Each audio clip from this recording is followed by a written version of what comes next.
cada vez que preparamos un capítulo, una parte, una sección, al menos por mi parte, vuelvo a tomar un autor distinto para volver a ponerme en contexto y sobre todo poder ver de vuelta Jueces desde distintas perspectivas, ¿no? En lo que refiere a la estructura general del libro. Vimos el capítulo 1, 2 y 3.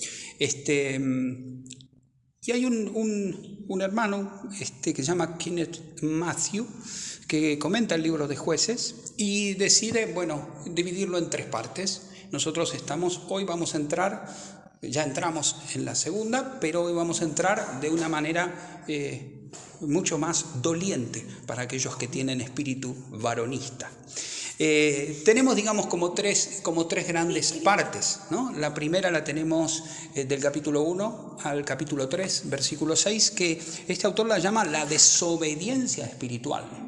El tiempo de desobediencia espiritual, ¿se acuerdan? No haremos, entonces se enciende la ira del Señor y al final el Señor se compasiona y finalmente termina proveyendo jueces y el juez dice esto y no obedecen a los jueces y no nada y terminan entrando en lo que sería la segunda parte, que es la destrucción política.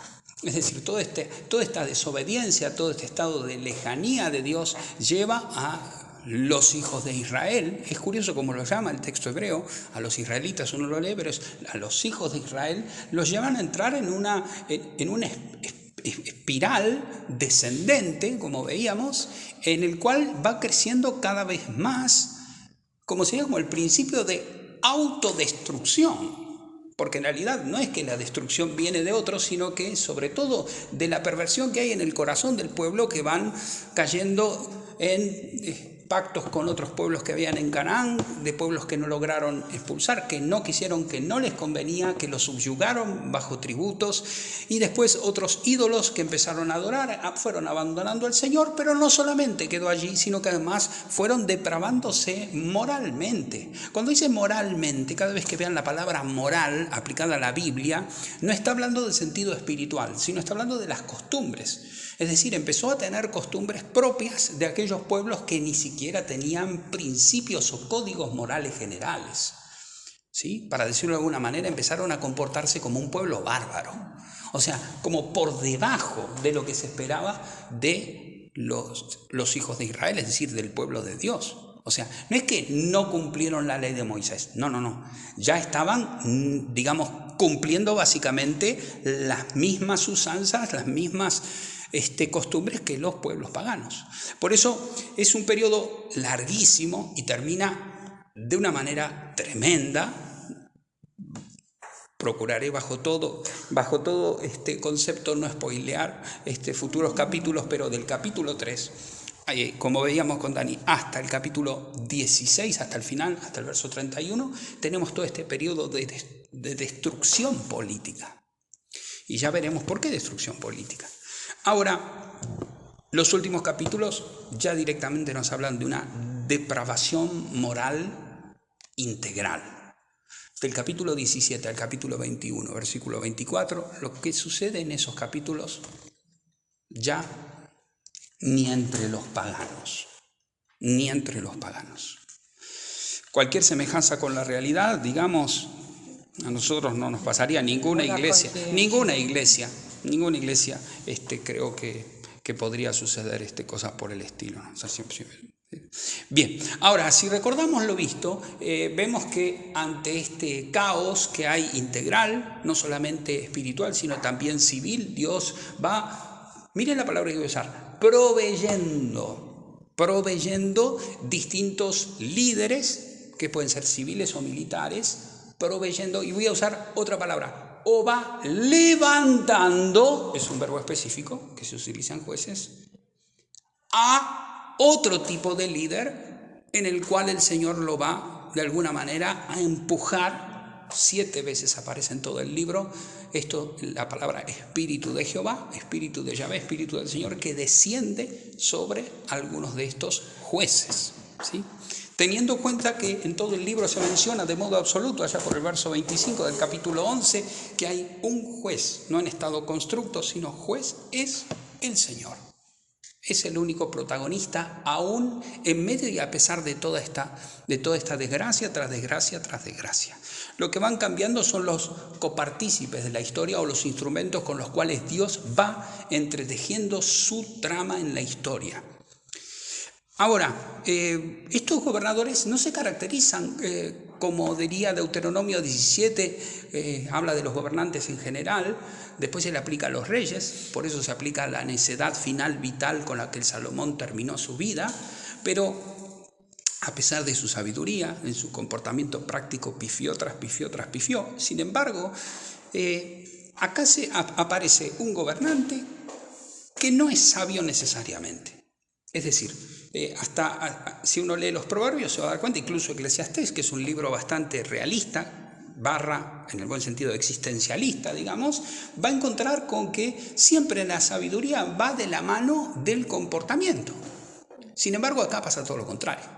Dios tiene que salvar a su pueblo y tiene que Dios ser fiel a la promesa que hizo de que iba a permitir que su pueblo entrara en una tierra y que esa tierra iba a ser de él. O sea, Dios ve la historia como nosotros deberíamos y como ayer Dani nos invitaba a verla, desde su perspectiva final y definitiva. Dios ve la historia grande. Y yo creo que hoy es una oportunidad también tenemos para ver esto. Bueno, iba a ser más larga la introducción, pero no amerita.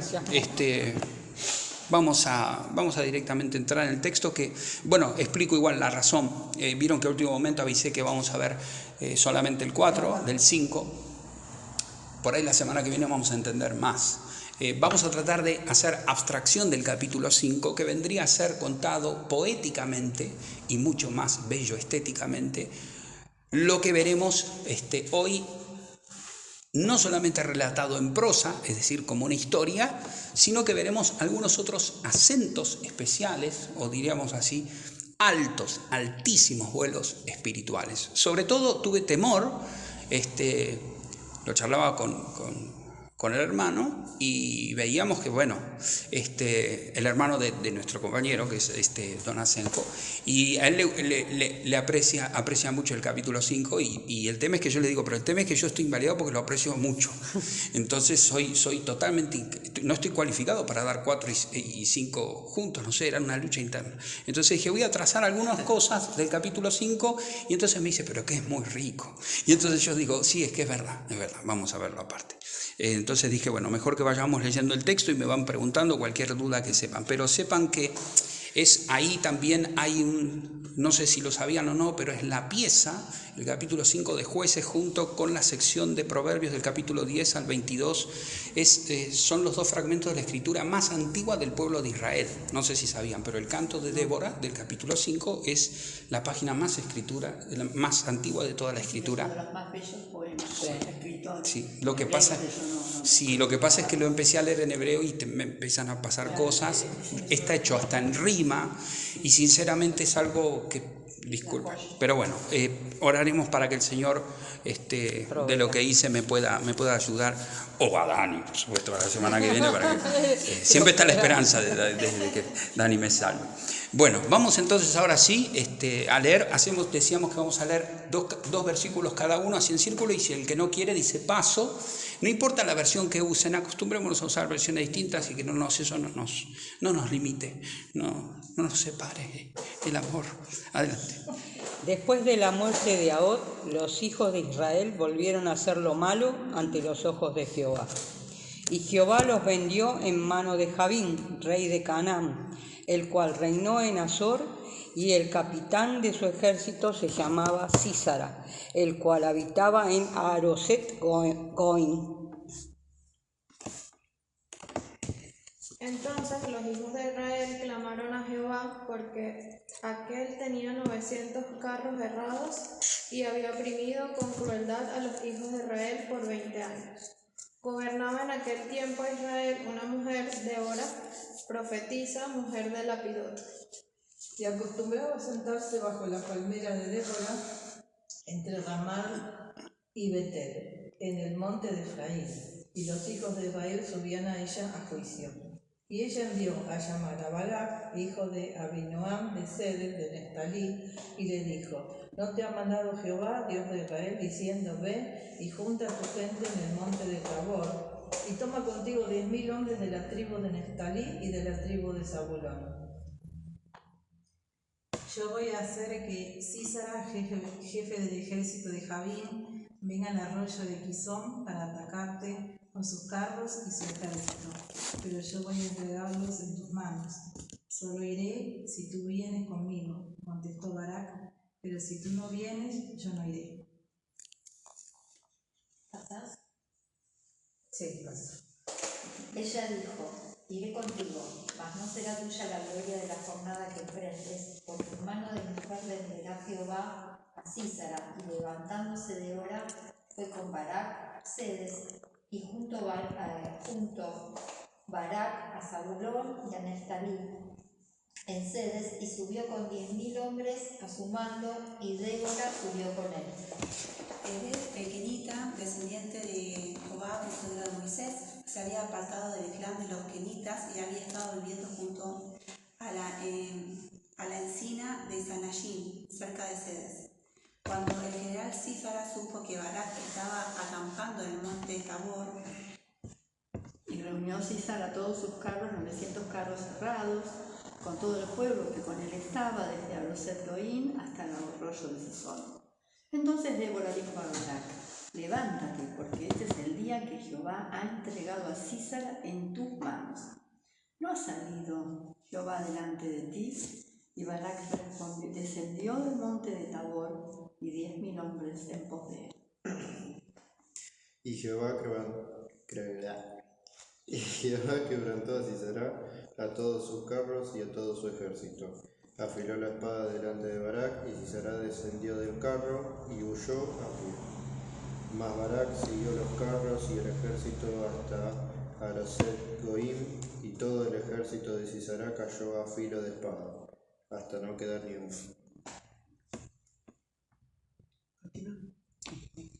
Y Sísara huyó a pie a la tienda de Jael, mujer de Eber Ceneo, porque había paz entre Javín, rey de Azor, y la casa de Eber Ceneo.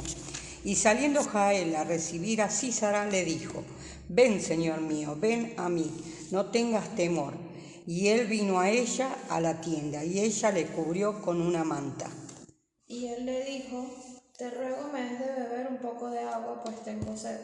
Y ella abrió un odre de leche y le dio de beber y le volvió a cubrir. Y él le dijo, estate a la puerta de la tienda, y si alguien viniere y te preguntare diciendo, ¿hay aquí alguno? Tú responderás que no. Pero Jael, mujer de Eber, tomó una estaca de la tienda y poniendo un mazo en su mano, se le acercó calladamente y le metió la estaca por las sienes y la enclavó en la tierra, pues él estaba cargado de sueño y cansado, y así murió. Y siguió Barak a Sísara. Jael salió a recibirlo y le dijo, ven y te mostraré al varón que tú buscas. Y él entró donde ella estaba, y he aquí Sísara yacía muerto con la estaca por la sien. Así humilló el Señor aquel día a Javín, el rey cananeo, delante de los israelitas. Y desde entonces los israelitas trataron a Javín cada vez con mayor dureza hasta que lo destruyeron. ¿Lo habían leído todos? Sí. Mentira es pecado, ¿eh? Varias veces. Bueno, miren, a ver, cuando uno, voy a ver si logro algunos matices, hay cosas que verán que son obvias y naturales de la narrativa, que no presentan mucho. Todos utilizan lamentablemente este pasaje y este episodio como para hacer, algunos lo he escuchado lamentablemente, alguna cuestión, digamos, de género incluso. Esto es una cuestión de Dios, más allá, digamos, de los géneros, y me parece que eso es lo que reivindica y le da toda la gloria a los protagonistas, ¿no? Que son y son dos, y mujeres, quizá veremos con más lupa a la segunda, bueno, ya veremos. Ahora, cuando uno comienza a leer el capítulo 4 en hebreo, hay un problema. El problema está en la primera palabra. En la primera palabra que está en el versículo 4. Dice, ideberah. Está en femenino, pero si no, la palabra, aunque tiene su etimología que veremos ahora, es imposible leer hebreo sin saber que deber viene de davar, que significa palabra. Por lo tanto, aunque tenga su etimología por una transliteración con un sentido especial en la tradición de Israel, ya que la palabra palabra se aplique en femenino, de veraj, y que además a una mujer, y que además gobierne, y que además sea profetisa.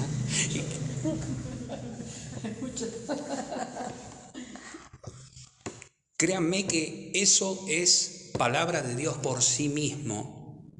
Por eso yo quería ir solamente a la etimología, que va mucho más allá y que no lo había descubierto salvo en estos últimos estudios, y que si no uno no... En vez de gobernaba, la palabra arranca con palabra. Sí, y Débora. No, No, el verbo se pospone, que en realidad en hebreo, claro, por eso es escandaloso. En hebreo siempre va el verbo primero. Pero aquí el autor quiere decirlo primero, Deber. O sea, primero el nombre y Débora, así empieza. O directamente sacar el artículo, Débora. Entonces, en realidad sería, vamos a ir sobre ello, pero acá esto es lo más quizá importante de esto, que no lo he leído en otros comentaristas que se quedan en otro tipo, digamos, de lectura, es que Dios va a hablar. Por medio de ellos. Por eso profetiza. Y esta relación vi que no la escuché en ninguno de los autores que he leído. De hecho, nunca la escuché, pero no pude, disculpen, pero no pude salir de acá. De hecho, si leen todos los 2 capítulos juntos, van a darse cuenta que en realidad la palabra, vuelvo a decir que además todos los eruditos críticos dicen que es el capítulo, la página de la palabra más antigua. Es todo muy curioso, por eso digo que en realidad parece un detallecito, pero en realidad no. Ahora, no es la primera profetisa igualmente, sepan que hay 5 mencionadas en la Biblia. La primera saben que es María. La palabra profetisa, en cuanto está al Nevinaj, se pronuncia 5 veces, referido a mujeres. La primera es María, la hermana de Moisés. La segunda es Débora. La segunda es... La tercera es Hulda, una mujer que está en 2 Reyes 22:14, allí la van a encontrar. Después está la esposa de Isaías, en Isaías 8:2. Y por último tenemos, en realidad algunos dicen que es una falsa profetisa, porque no es de Israel, Noadías, que está en el libro de Nehemías capítulo 6. Aparece allí entre los habitantes de Jerusalén una profetisa falsa. Pero la palabra, el término propiamente aparece 5 veces en toda la Escritura. Bueno, entre los versículos 1 y 2 plantean lo que hizo Dios. Ya veíamos que se encendía la ira, se portaron re mal, una y otra vez. Les dio, ¿se acuerdan? A los dioses, a Otoniel, a Od, a Samgar. Sin embargo, ¿qué hicieron? Se volvieron a portar mal. Bueno, es importante esto aclarar, porque la palabra no se contradice a sí misma. Este periodo de jueces tiene a 2 jueces. Capítulo 4 y 5 son 2 jueces. Jueces son 2, es Débora y es Barak. Son dos jueces locales. ¿Sí? Vamos a hacer justicia a todos los estudios que se le pudieron hacer. ¿De dónde sacó esto incluso? ¿Y de dónde sacó esto? De que Dios mismo le da el valor. Si leen la carta a los Hebreos, capítulo 11, versículo 32 al 34, entre los héroes menciona a Barak, justamente. Y no lo hace porque el autor de Hebreos se volvió, el que era feminista en el antiguo se volvió de pronto machista en el antiguo. No existe eso. Por eso es importante eso tenerlo en cuenta, que en realidad algunos directamente no consideran a Barak que es el juez, cuando en realidad se dice de Barak formalmente que es un juez. Lo que pasa es que es un juez del norte, y a Débora se le había dado el oficio, digamos, por oficio, recurrían a ella, como decía el versículo 5, iban a buscar justicia, palabra a ella. Pero permítame decir esto, si uno estudia bien el orden gramatical del texto hebreo, se da cuenta que una cosa se le sigue a la otra. Dios le da palabra primero. Esto es lo más escandaloso. Disculpen, pero en esto uno dice, no, bueno, pero Dios la levantó para que gobernara porque todos los gobernantes eran unos ineptos. La mujer está por encima de eso. O sea, Dios le da palabra a Débora. Y porque es profetisa, empieza a ser referente. De hecho, hay una palmera que se llama la palma de Débora, muy conocida, por eso es mencionada, y empieza a ministrar. Esto es lo escandaloso. Empieza a ministrar y a suministrar, a administrar justicia en Israel. Esto la convierte en, como diríamos, como jueza de hecho. Pero acá lo importante no es que esta mujer, como verán, da palabra. Y la trama de esta cuestión He leído con mucha pena algunos comentaristas, me han decepcionado, porque daban una aplicación como diciendo, aquel problema lo tienen que, al final Barak no solamente es un segundón, sino que es un tímido, es pusilánime y además es un incrédulo, es un desconfiado. No, guarda con Barak. Barak lo que tiene es una mujer que viene hacia él, que le dice que Dios le dijo a ella que él tiene que activar la célula. Y que también le dijo a él, le recuerda que también le dijo a él. Parece que es una ironía, es como diciendo, ¿qué acaso no te lo dijo a vos? Cuando uno lo lee en hebreo, dice, ¿y vos que sos juez oficial, no te lo dijo a vos? Que es la segunda mención, con lo cual me imagino que Barak la habrá mirado más todavía diciendo, yo entiendo que allá te aprecian en el sur, entiendo que te van a... Todo bien, pero acá vos no sabés quién es Císara, o sea, si es mi enemigo de acá del norte, convivimos, digamos, gracias a Los Ángeles, y vos querés que... O sea, ¿sabés lo que es un carro? O sea, un carro de guerra, 900 tenías a propósito, es un número, digamos, gigantesco, que de hecho es el que, según la palabra, tuvo durante 20 años. Solamente la presencia de los carros no atrevía a nadie. ¿Por qué? Porque se llevaba puesto casi 1000 soldados un carro. O sea, el carro era directamente, era un aplastador de humanos. O sea, no es que era un carrito, o sea, no era como uno tiene la imagen, ¿viste? Del flechero que aparece en las películas, ¿viste? Que va con un caballo y... No, nada que ver, ¿no?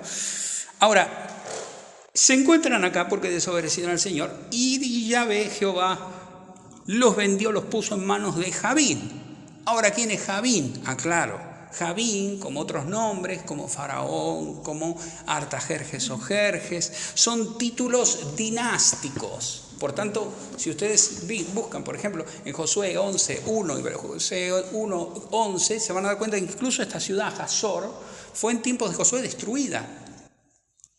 ¿Bajo quién? Bajo tiempos de Gavín. Y ahora aparece de vuelta Gavín. Y claro, sí fue destruido, pero ese es otro. Ese es de la dinastía de Gavín, ¿se entiende? Aclaro esto por las dudas para que no crean que hay contradicción entre José y Jueces. Ahora, la ciudad fue recuperada, sí, y el jefe militar del norte se rearmó.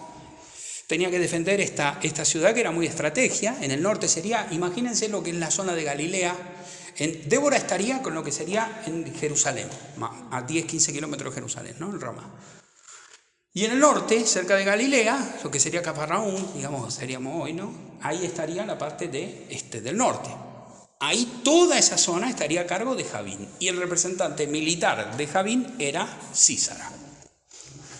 Ahora, por supuesto que la superioridad militar, no solamente militar, la cantidad de hombres, sino además armamentista, era de Císara, Gavín, Císara. Bueno, alcanzó para tenerlos oprimidos 20 años, pero una vez más tenemos esta dinámica. En el versículo 3, Israel clama al Señor. O sea, habla al Señor. Karaj, en hebreo es hablar.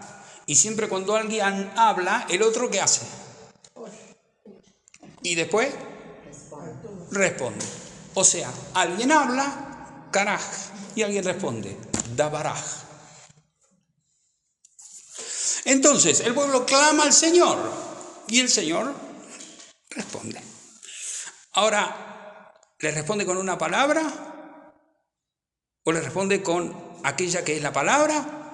¿O aquella que es depositaria de la palabra? ¿Y aquella que va a dar la palabra a aquel otro juez que está en el norte? Bueno, por ahí todo lo que dije, ¿no? Lo cierto es que respeta, había un gesto importante por ahí diferente. Cuando veamos el capítulo 5 lo vamos a ver claramente. Yael es menos respetuosa, pero porque se sabe en superioridad de condiciones con respecto a Císara, por eso digamos, bueno, tiene otra actitud como mujer que la que tiene aquí Débora. Pero Débora, ¿vieron? ¿Va o viene a...? O sea, digo, ¿va hacia Barak o hace venir a Barak? ¿Se entendió lo que dije? O sea, ¿quién va a quién? O sea, Barak estaba en el norte. Lo envió a llamar, dice. Lo mandó a llamar. Claro, hoy para nosotros enviar a llamar a alguien es como decir de un inferior a un superior, ¿no? En la antigüedad era al revés. el que salía a recibir, el que salía a buscar era el de mayor facultad. O sea, Débora reconoce que a un juez hay que mandarlo a llamar con su propio séquito, ¿sí? Entonces ya se queda en su lugar. Interesante también. Y que ese detallecito que esté, porque la palabra no desperdicia palabra. Pero lo convoca.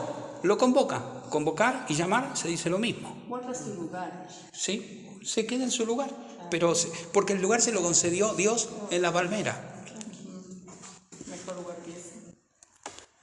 Esto es interesante, ¿no? Porque, repito, la mayoría de los comentaristas todos dicen, lo tratan a Barak como si fuera, digamos, una especie, digamos, de persona timorata, ¿no? Pero ahora...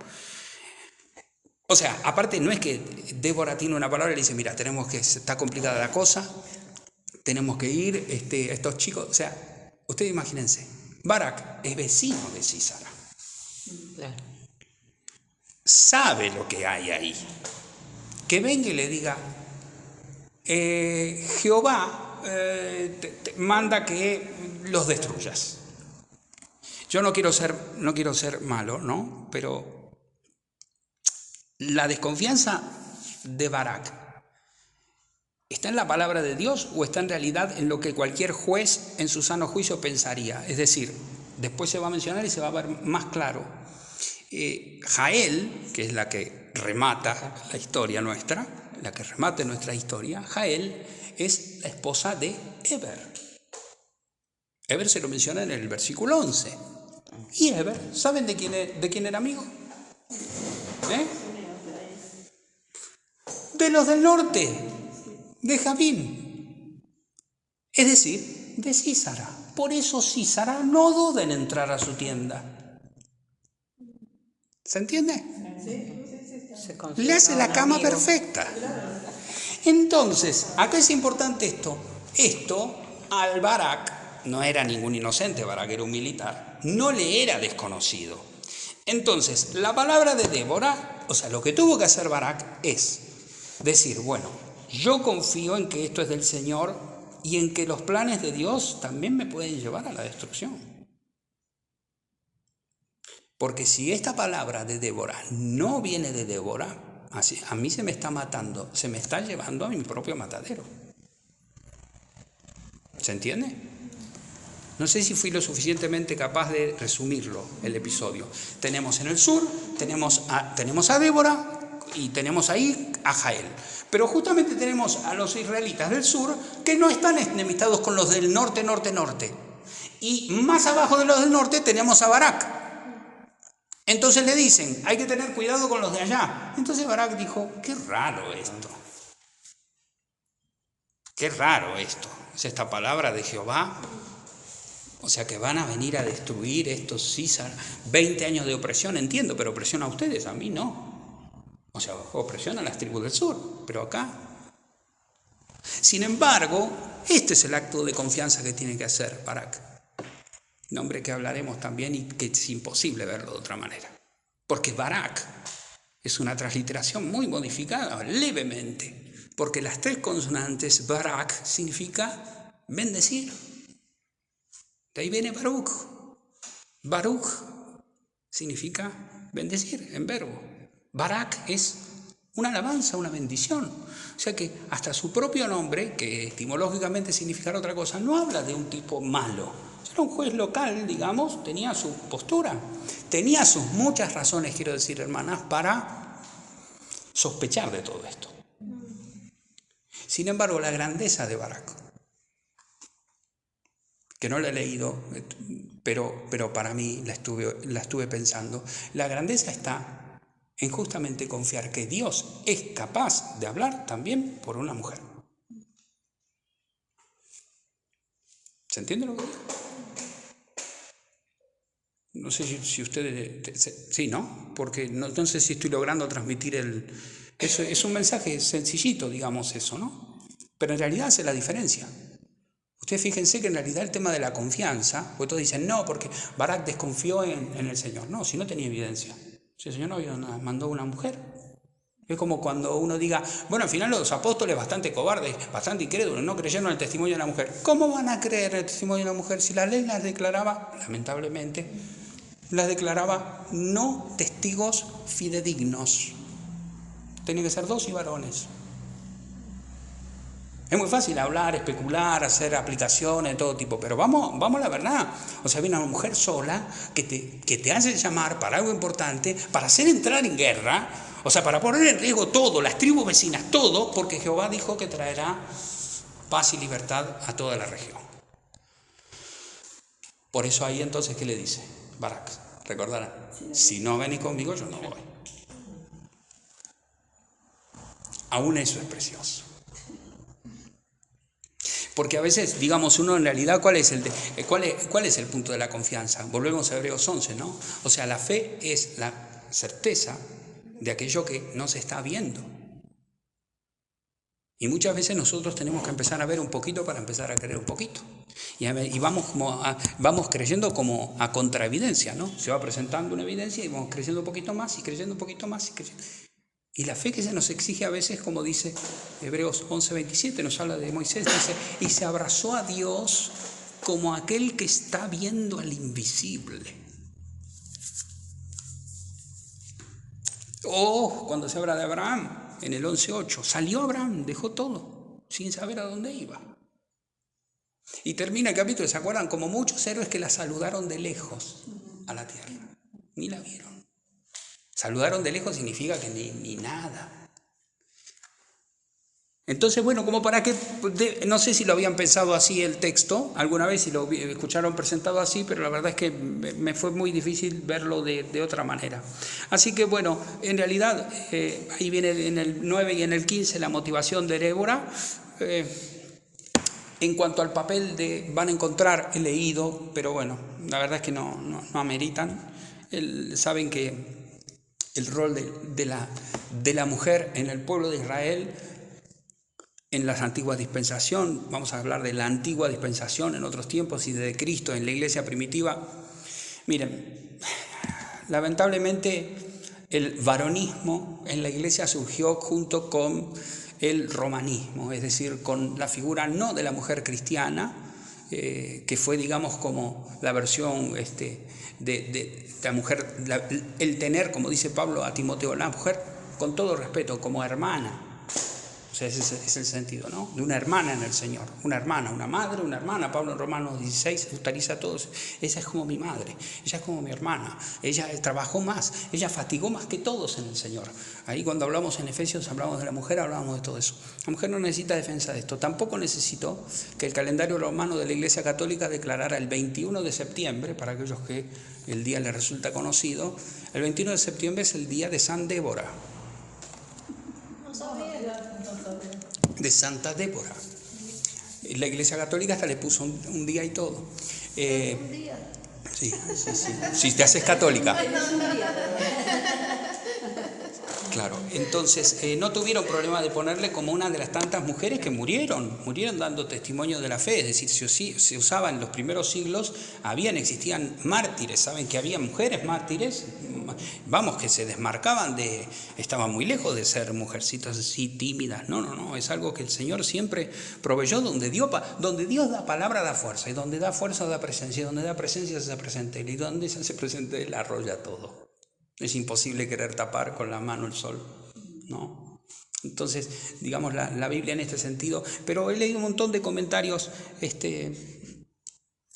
tendenciosos sobre esto, y había una frase de justamente el fundador de Gospel Coalition, una coalición por el Evangelio que tiene toda una división femenina y propone el ministerio de la mujer. No obstante, cuando comenta este pasaje, termina con esta nota. Dice, Timothy Keller se llama, siempre es imprudente sacar una doctrina firme de una inferencia vaga. O sea, exegéticamente este pasaje no nos puede dar a entender ninguna cosa para que nosotros podamos usar hoy en la iglesia de hoy, como he escuchado en más de una predicación, ¿no? Como si estuviéramos en tiempos en los cuales ya no estamos en la dispensación de la gracia. Yo mismo escuché la otra vez a un anciano con el que hablaba y dice, no, porque seguimos nosotros siendo así tan pusilánimes, Dios va a levantar nuevas Déboras. Bueno, no, la verdad que todavía estoy pensando qué quiso decir, pero bueno. Porque en realidad si Dios va a levantar, no sé si, voy a aclarar, no sé qué quiero decir, porque en realidad es malo. sea, si es malo, si es malo, bien, ¿qué sería lo malo? O sea, ¿en qué sentido? Siempre está como esa amenaza sexista que al final, vuelvo a decir, está perpetuada por nosotros mismos. La otra vez hablaba con un hermano feminista y me decía de la Biblia, y dice, no, porque la Biblia es machista. Le digo, no, los intérpretes y traductores sí, hay machistas, sí, pero la Biblia, la verdad es que leyéndola con rectitud de intención, es palabra de Dios, tiene sus tiempos, está escrita en su contexto, como cualquier libro, no se puede desmarcar de su cultura, de su época, de su lenguaje, pero la verdad que si uno, pasa que siempre cuesta más llegar, ¿no?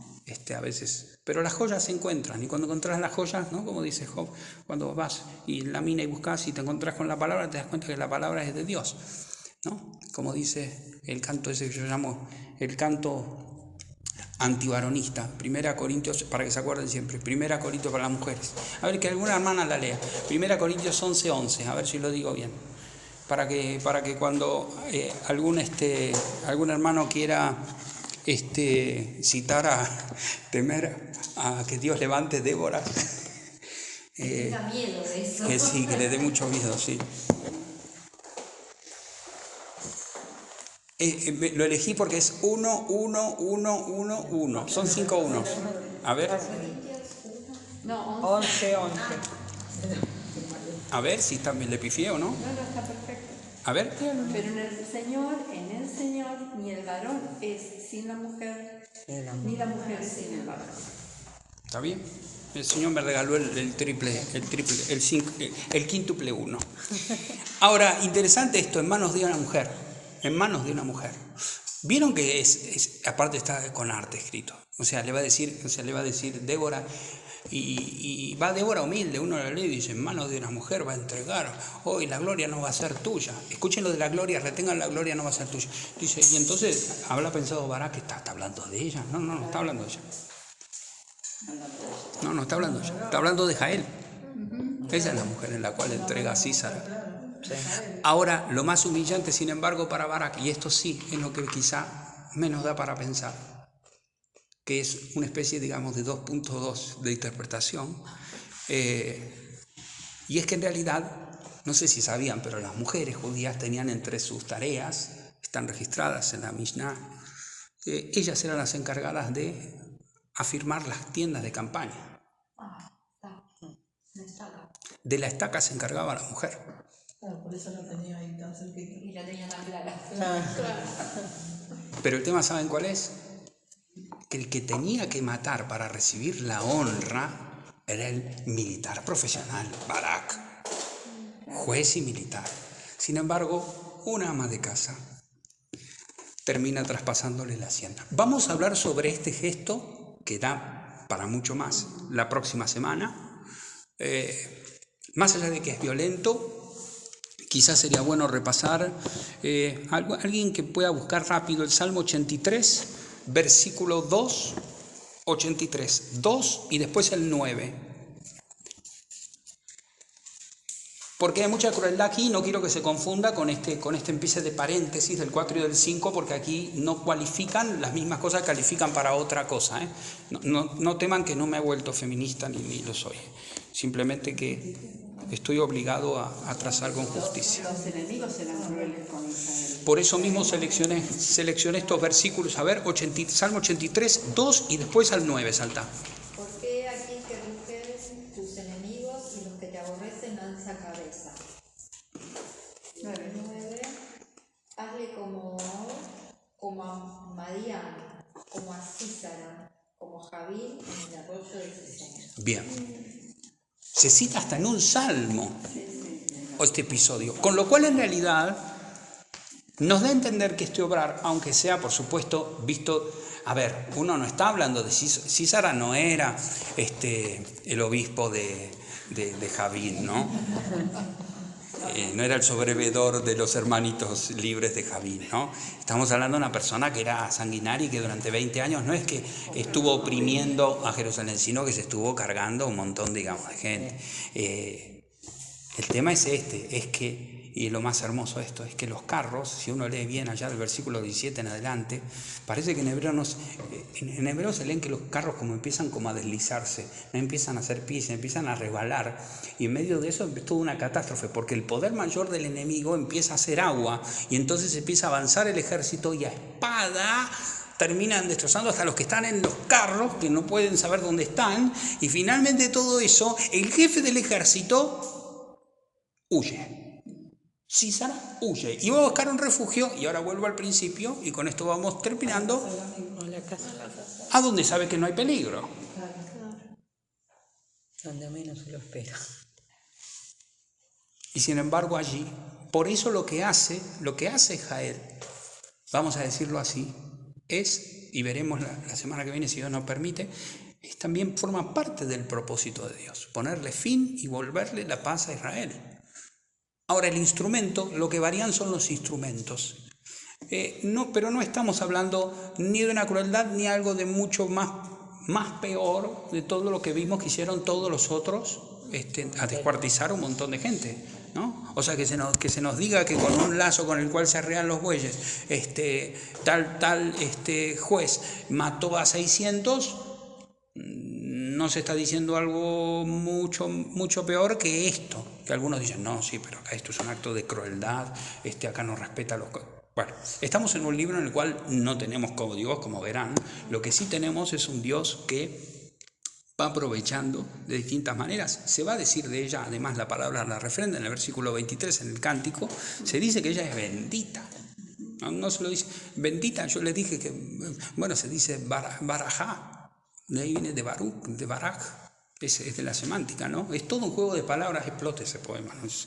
Bueno, ahora, en cuanto a Jael, claro esto, ¿no? De hecho, y con esto termino, y quisiera solamente escucharlas a ustedes porque aplicaciones vinieron tantas que preferí no hacer ninguna, sino que me ayuden un poco. Solamente mencionarles que en realidad San Agustín, un padre de la iglesia antiguo, cuando comenta este pasaje de manera especial a Débora, compara a Jael, la hace, se pasó un par de, como dicen los españoles, se fue un par de pueblos, pero el sentido es que dice que Jael es figura de la iglesia que está destinada a destruir el reino del pecado por la fe en Dios en aquello que no ve. O sea, ¿qué quiero decir con esto nada más? Que en realidad fue interpretado hasta por los padres de la iglesia que la acción esta de Jael y la acción, digamos, de Débora fue parte de un momento, de un pico, digamos, de cómo se cantará después, un pico de gloria y de bendición que Dios quiso proveer. No quiero hablar de la consideración de la mujer en la antigüedad porque creo que eso ya saben cuál es, ya saben que la mujer no, y eso es solamente en cuanto a la palabra de Dios, marcar algunos matices. No sé si, como verán, siempre me tengo que censurar cuando veo ahí que voy por 40, así que no sé si alguien tiene alguna pregunta para hacerme, o algo que dije, como me hago de cuenta que leo, pero no lo hago mucho, entonces no sé si me quedo. Yo no sé si lo escuché a mi marido o a quién se lo escuché, yo lo noté porque me encantó de Jael, ¿no? Que lo emboscó a Císara, le hizo una emboscada. Entonces, a veces el pecado nos embosca a nosotros, los enemigos nos emboscan a nosotros. En este caso, ella emboscó al pecado y lo destruyó, lo terminó, acabó con él, no a medias, lo liquidó. Y quizás para nuestras vidas también es una enseñanza, ¿no? Cuando hay algún enemigo, un tipo de enemigo cerca, no dejarnos emboscar por él, sino emboscarnos nosotros a él y acabar con él, no dejarlo ni un poquito que pise nuestro territorio espiritual, ¿no? Y que gane el territorio, ni un poco. ¿Se acuerdan el primer capítulo que yo les compartía que en hebreo se menciona 12 veces la palabra expulsar, arrojar, echar? Y que de esas 12 veces que se dice el verbo hebreo, 10 veces aparece no arrojaron, no arrojaron, no arrojaron. Después en el segundo capítulo vimos que consecuencia de esto se encontraron rodeados. de lo que era hostil y ajeno al pueblo de Dios y a la voluntad de Dios. Y quizás puede ser, al menos yo por mi parte me quedo con ese cierre, ¿no? Eso es lo que pasa. Las acciones tienen consecuencias. Uno mira así y dice, bueno, pero esto es muy desproporcionado. Pero sabemos nosotros que en nuestra vida algunas malas decisiones, permitir no hacer lo que tenemos que hacer, no arrojar, no apartarnos, no cumplir lo que Dios nos está pidiendo, a veces es difícil, puede ser difícil visto desde nuestra perspectiva y sobre todo de nuestra fuerza. Una vez me dijo un hermano una frase que me dijo, Pablo, vos dale para adelante, me dijo, solamente ten en cuenta algo, Dios no te va a dar las fuerzas por adelantado. Agarra los dones del Espíritu Santo, repasalos todos, Dios te va a dar todo, menos fuerza, porque la fuerza se la guarda Él para que se la pidas a Él y vivas en dependencia de Él. Eso es la esencia de la fe. Yo nunca vamos a tener certeza de que la sospecha de Barak era genuina, pero vamos, terminó siendo alabado entre los héroes de la fe porque confió en el testimonio de una mujer finalmente, y finalmente terminó haciendo lo que creyó que era palabra del Señor, y contra toda esperanza terminó, y hasta aceptó, porque cantó con Débora, aunque se dice el verbo hebreo y dice, y Débora fue ella la que cantó, y Barak como que la acompañó, aparece como que le hizo el coro, como que le hizo la segunda, y no tiene problema aparecer en la próxima escena. Sería un pipinela. No tiene... la tenía Débora,